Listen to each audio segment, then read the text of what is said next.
A Waterbury man appears in a Hartford courtroom for the first time after being charged with the death of a mother and her 4-month-old baby. I'm Julia LeBlanc, and we'll have the details coming up. Plus, former President Jimmy Carter dies at age 100. A look at how he's being remembered, plus his connection to Connecticut. And we are timing out rain to ring in the new year. When to expect it, coming up. Now at 5, this is Fox 61, Connecticut's news station.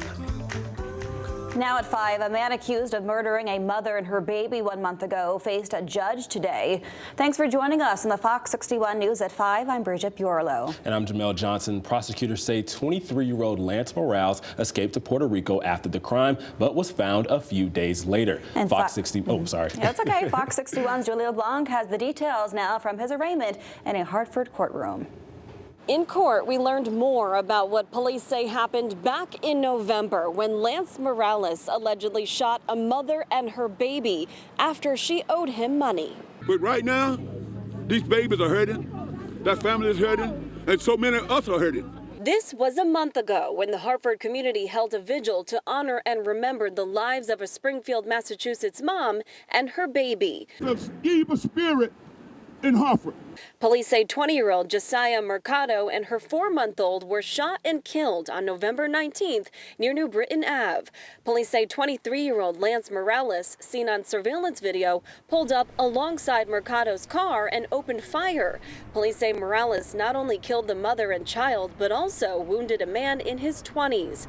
The message from Hartford's interim police chief shortly after the shooting. I promise you, and I make good on my promises, that you will be apprehended, and I will use all resources to apprehend you, state, federal, and all the partners that I have. Police kept that promise. Days after the crime, Morales was found by U.S. Marshals in Puerto Rico.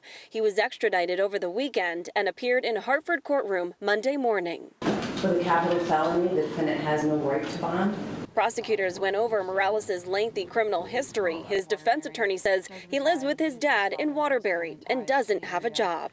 Your Honor, I'd ask that you consider bond in the amount of $3 million with the 30% option. Court documents reveal this all comes after Mercado was renting a car from Morales for $100 a day and was behind on her payments. Detectives say the two also had some sort of a relationship in the past. The documents say Morales, known by the nickname Macho, pulled alongside Mercado at a stoplight where she told him she had her baby in the car. The witness told police Morales said, "I don't care," and shot them. On Monday, Mercado's friends and family shouted something at Morales as he was walking out of court. Now, the judge set Morales' bond at $5 million. If posted, he'd have to pay 40% of that. He'd also be on house arrest with an ankle bracelet. He is expected back in court on January 8th. We are in Hartford. Julia LeBlanc, Fox 61, Connecticut's news station. All right, Julia, thank you very much. Time now for a check on the forecast. The sun came out after some rain, and we're finally seeing some warmer temperatures. Chief Meteorologist Rachel Frank joining us now with what we can expect for the rest of the week. Rachel. Yeah, I think it is actually going to remain pretty warm tomorrow. Not as hot as today. We were 2 degrees shy of the record in the Hartford area. 62 for Windsor Locks, 57 for New Haven. And so I do think it'll be a warm way to ring in the new year, but we're also going to have some rain. While most of the day tomorrow is dry, we do get some rain to develop around or after this time tomorrow night, and that will be out there if you're going to any New Year's Eve plans. So make sure you're bringing the rain gear for that. And we have some time before this, but I wanted to put Thursday on your radar, so to speak, because I do think we could see some strong gusty winds. So that's another thing we'll be watching. Right now, temperatures are still in the upper 40s and low 50s, way above the average high for this time of year. It's been blustery at times, but the wind will continue to slowly diminish as we head through the evening tonight. And temperatures not too bad. By midnight, we're near 40. We're looking at overnight lows in the 30s as we head towards daybreak tomorrow. And tomorrow, a nice, dry, sunny start to the day. We'll see increasing clouds. Highs will be up around 50 degrees with rain developing between 8 to 11 o'clock tomorrow night. And there could be some heavier downpours along with this, maybe even a few rumbles of thunder. Here we are radar at 10 o'clock. I'm going to pause again at 1 a.m. The good news is we don't anticipate any icing. Temperatures will stay above freezing, but you could be driving through some puddles on your ride home from your New Year's Eve parties. We'll talk about a colder return as we head into the new year coming up. All right, Rachel, thank you. One woman is dead after police say she was hit by a motorcycle in West Haven. This happened on Campbell Avenue last night. Police say the motorcycle hit Jamie Taylor as she was crossing the street. She was taken to the hospital where she later died. The driver of the motorcycle remains in the hospital tonight, we're told, in critical condition. A portion of the road was closed for around 6 hours as police investigated.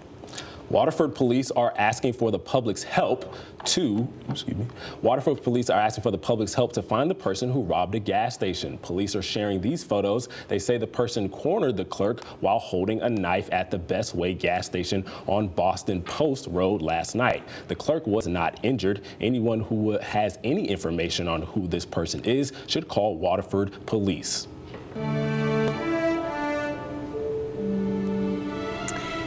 And tonight, the nation and the world continue to remember the life and legacy of former President Jimmy Carter. The 39th president was receiving hospice care at his home in Plains, Georgia since February 2023.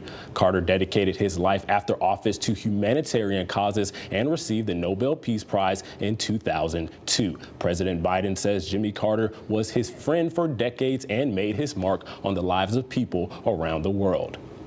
What I find extraordinary about Jimmy Carter, though, is that millions of people all around the world, all over the world, feel they lost a friend as well, even though they never met him. And that's because Jimmy Carter lived a life measured not by words, but by his deeds.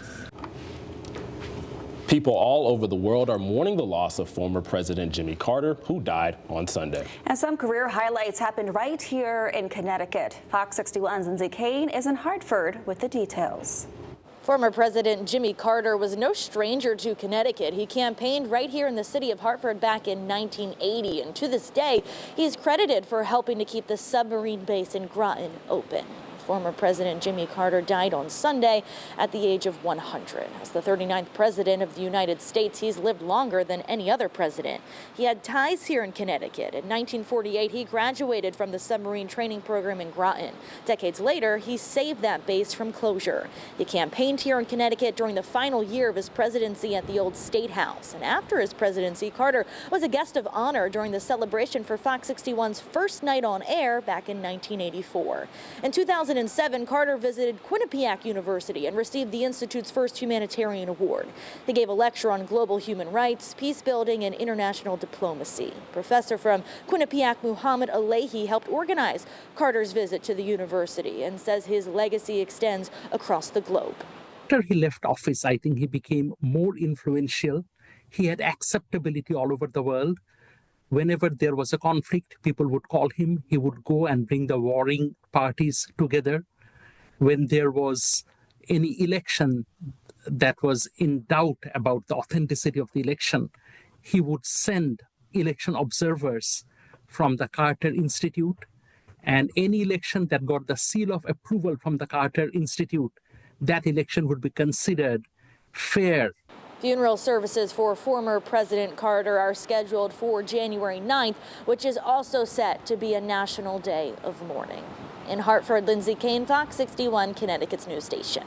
All right, Lindsay, thank you. And coming up at 5:30, we are sharing more about the life and legacy of President Carter and his connection to Connecticut.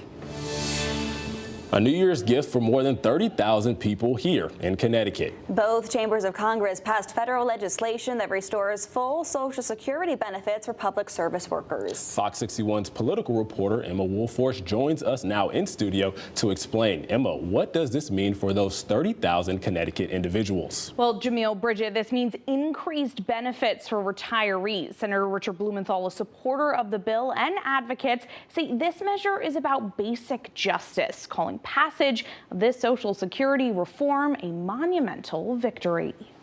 Thanks for helping to fund other people's retirement, but we're not going to help you.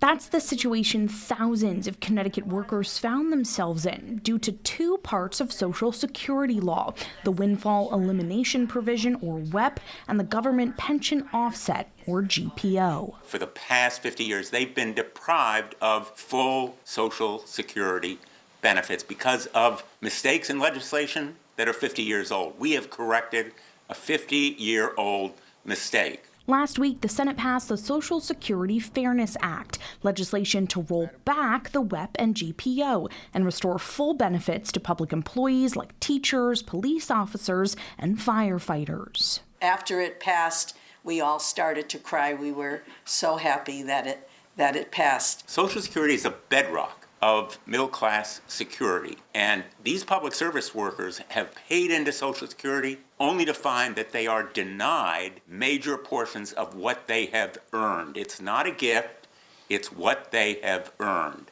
In Connecticut, this will impact about 32,000 people, more than 22,000 from repealing WEP and nearly 10,000 by repealing the GPO. For people on a fixed income, this will change their lives. Blumenthal says this could result in as much as $600 per person a month. If signed into law by President Biden, these benefits will be retroactive for 2024. For us to elevate the issue, bring those voices together, cross partisan lines, and remind people that public service matters.